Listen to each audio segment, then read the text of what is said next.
Writing a business plan to help you direct and manage your company is a key part of starting your new company. Also, business plan will help lead you and your company to success. Creating a living and breathing business plan makes that success even easier to reach. Many people feel that the sole purpose of a business plan is to get funding and write a plan that is targeted to that audience. This plan should be considered a piece of your fund guest documentation, but should not necessarily be edited to meet each funding source. What is a living and breathing business plan? It is a short document that outlines your company, its product or products, and the development stages of these products, competition, market or industry, marketing strategies, sales strategies, including key clients you want to target, and your financial needs and goals. As your products advance in development, as the marketing strategies shift and change due to success or failures in marketing, as you acquire those clients you are targeting or your change in target clients, as you acquire funding or revenue streams, your plan gets updated to reflect to the next steps.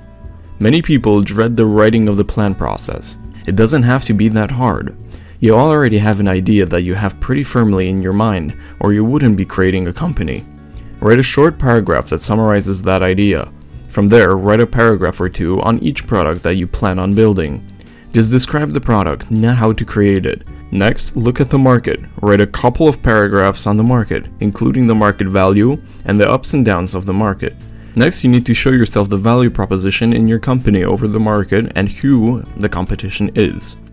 Now you are going to want to know how are you going to sell your products and what that cost is going to be and how much you're going to sell it for in 2 to 3 paragraphs. You should by now have an idea of how you're going to market your product and write those ideas out in a couple of paragraphs, not too much detail yet. At this point, you have a good idea of what your staffing needs are going to be in the near term, 3 to 5 years at the high end, next year or two at the near end, so write it out in a paragraph or two. To run a valid company, you need 3 people, a business manager, a financial manager, and a product manager. Write up a paragraph on each of these key people, describing their qualities and abilities. If you're going to have an executive level people managing sales, marketing, etc., you would want to put in a paragraph on these people as well. Guess what? You just wrote your executive summary of your total business plan. In total, it probably came out to 3 or 5 pages of copy. You're almost done.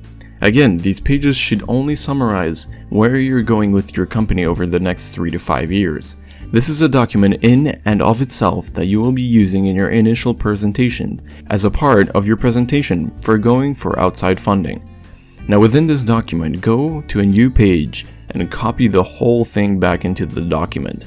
From here, you now are starting to get more into detail.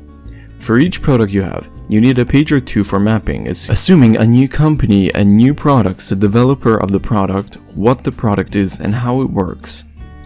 Go into more detail on the market, who is the competition, and how your company differs from all of these folks. In expanding of your sales review, you will need to post your first 3 to 5 target clients you want to land. Give details such as who to contact, how they buy your type of product, etc. This section needs to be updated, as does every section as your clients are acquired or dropped. Get more into detail on the kind of people you need to hire, especially in key positions, timelines, costs, etc. Give full profiles on your key executives. You now have 95% of your full business plan in place.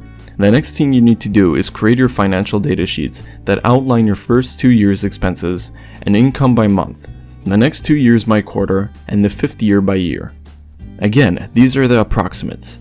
If your company has been around for any length of time with the expenses of revenue, you need to put in historical data in front of future pages, as well as keep you up to date in your plan as how you're going historically as well as in the future.